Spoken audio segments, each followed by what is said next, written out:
Bonjour, nous approchons de la date du 22 Shvat, le jour où la rabbinite Chaya Mushka, l'épouse du rabbi, a quitté ce monde.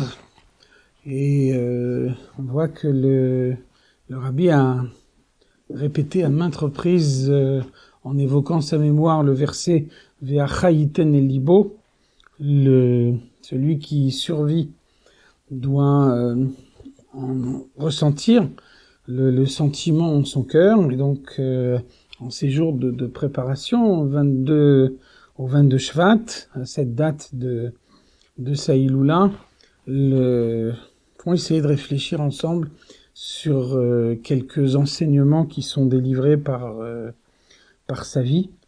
Et on voit que quand on essaye de réfléchir à ce qu'a été la vie de la rabbinite, on voit que le premier mot qui vient à l'esprit, c'est le mot discrétion.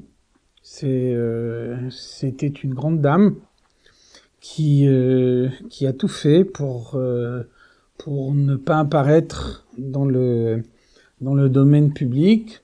Ça n'a pas systématiquement été le cas des rébéim précédents, dans les générations précédentes. On voit que elle s'est toujours efforcée de s'effacer devant son mari qui dirigeait le peuple juif. On raconte que lorsqu'elle est née, le rabbi précédent, qui savait par inspiration divine qu'il allait avoir 3 enfants et qui souhaitait ardemment avoir un fils qui serait son successeur. Et donc, après la naissance de 2 filles, au moment où est venue donc la naissance de la rabbinite, qui était la 3e enfant du rabbi précédent, au moment de sa naissance, donc quand on a annoncé au rabbi précédent que c'était une fille, alors sa déception était évidente, puisque il savait que ces 3 enfants seraient donc toutes les 3 des filles. Et à ce moment-là, le rabbi Rachab, son père, lui a dit, c'est vrai, c'est une fille, mais son mari sera quelqu'un d'exceptionnel. Donc on voit comment depuis le début, on voit comment la rabbinite est vouée à un avenir particulier. On voit qu'effectivement, c'est lorsqu'elle est une toute petite fille que le rabbi Rachab dit à son fils, au rabbi précédent, il faut penser au fils de Rabbi Levi Yitzhak, c'est-à-dire au rabbi.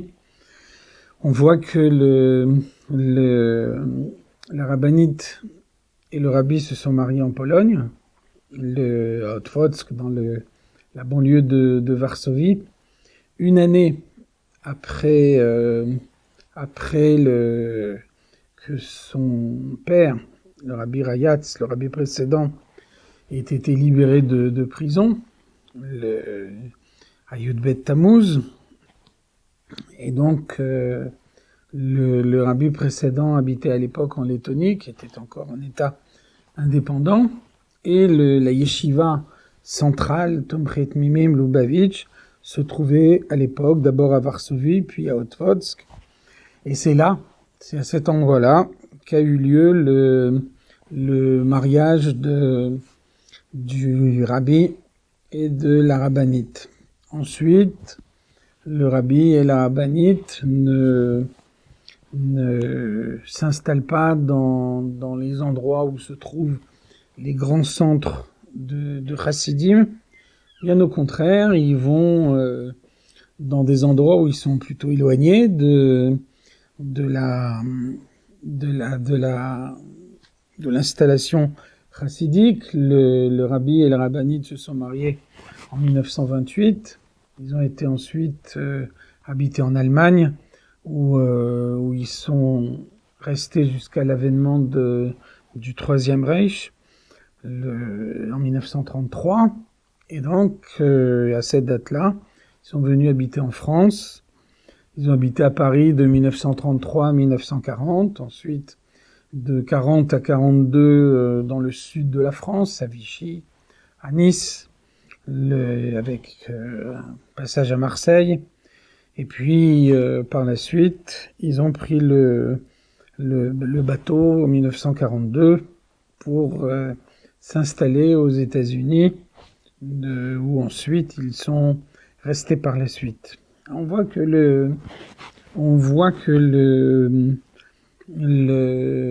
lorsque le Rabbi est à Paris en particulier, période de laquelle on sait un peu plus maintenant, puisque on a rencontré quelques témoins oculaires qui sont plus de ce monde maintenant, mais qui ont pu faire quelques récits avant de quitter ce monde. Donc on voit comment la rabbinite accompagne le rabbi dans ce qu'il fait à Paris. La rabbinite est en contact avec son père, avec sa famille. Le rabbi, depuis Paris, dirige certaines activités qui se passent encore en Pologne, avec l'aide de son épouse, de la rabbinite. La rabbinite le suit à la Sorbonne. Elle aussi suit les mêmes études que lui. Le rabbi expliquait une fois. Elle a fait les mêmes études que moi. Ça m'a permis de savoir à chaque fois à côté de qui je m'asseyais. Et le rabbi a même dit à quelqu'un au cours d'une audience qu'il lui accordait, quelqu'un qui lui posait une certaine question, et le rabbi lui a répondu je poserai la question à mon épouse puisque elle a un doctorat dans ce domaine-là, ce qui n'est pas mon cas. Donc on voit qu'il y a au moins un doctorat de plus de la Sorbonne que la rabbinite a eu, que le rabbi lui-même n'avait pas. En tout cas, on voit comment, depuis le début, la rabbinite est le bras droit de son mari, qu'il soutient dans tout ce qu'il fait. Il y avait un restaurant à Paris où le rabbi voulait prendre ses repas. Et donc le rabbi a demandé au restaurateur s'il avait une surveillance rabbinique. Et le restaurateur lui a dit, écoutez, c'est la guerre. Comment voulez-vous trouver une surveillance rabbinique pendant la guerre? Et le rabbi lui a dit, mais alors de quelle manière vous faites la cuisine sans aucune surveillance? Et le restaurateur a dit, écoutez, je fais la cuisine dans mon restaurant exactement de la manière dont je la fais chez moi à la maison. Et à ce moment-là, le rabbi a eu la réponse suivante. Le rabbi lui a dit, si mon épouse considère que ce qui se passe dans votre cuisine est acceptable, alors je viendrai prendre mes repas ici. Et donc la rabbinite est venue, elle a inspecté les cuisines de ce restaurant, et c'est de cette façon que le rabbi a pu par la suite venir prendre ses repas dans ce restaurant. Donc on voit comment la confiance du rabbi dans la décision de sa femme, qui a été décisive pour lui.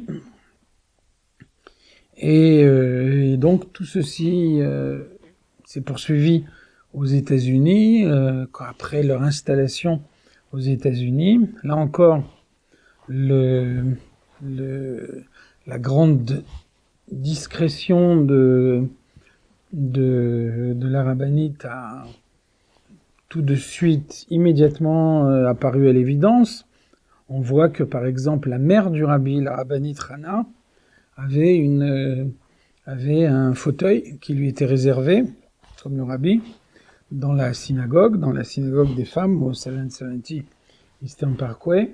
Et on voit que, par exemple, le 6 Tishri, le jour où elle a quitté ce monde, qui était un Shabbat. Alors on voit que, d'une manière totalement inexplicable, on voit que son fauteuil a pris feu. La rabbinite, l'épouse du rabbi, à l'inverse, n'a jamais eu une place qui lui était réservée dans la synagogue. Dans un premier temps, il y avait à Crown Heights, dans le quartier de Brooklyn où vivait le rabbi, il y avait beaucoup d'autres communautés, d'autres synagogues de rites différents. Et c'est dans ces synagogues-là, synagogues qui n'étaient pas celle des Chassidim Chabad, c'est là que la rabbinite allait prier. Par la suite, lorsque beaucoup d'autres communautés ont quitté Crown Heights, c'est que les synagogues qui restaient à Crown Heights étaient toutes devenues des synagogues des Chassidim Chabad. Alors, la rabbinite priait chez elle à la maison et elle n'en est plus du tout à la synagogue.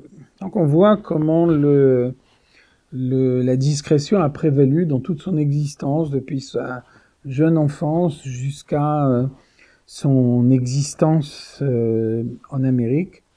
Et cette discrétion, toute évidence, était un moyen de ne pas faire écran à la grandeur de son mari, pour que tous puissent reconnaître directement le rôle central de son mari et s'attacher à lui.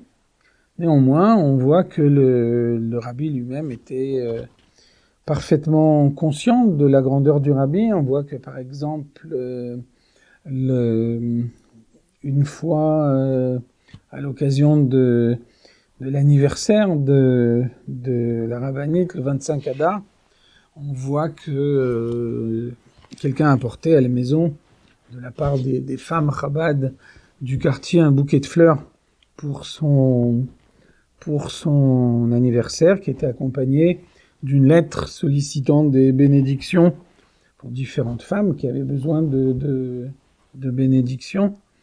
Et donc celui qui assurait le service à la maison a cru bien faire en apportant le bouquet de fleurs à la rabbinite et en transmettant les demandes de bénédiction au rabbi.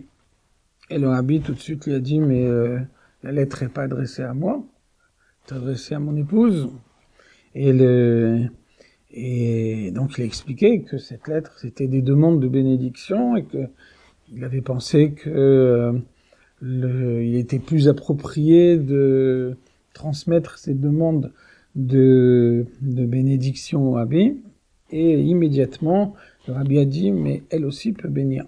Elle aussi a la force de donner une bénédiction. Donc on voit que le rabbi était parfaitement conscient de la grandeur de son épouse, de sa capacité de bénir. Donc, à n'en pas douter, le jour du 22 Shvat, elle accorde ces bénédictions dont le rabbi lui-même atteste de sa valeur. Et donc, espérons que ce jour-là, chacun de nous recevra cette bénédiction et en sera digne pour que nous puissions, avec ces bénédictions, aller à la rencontre du Mashiach.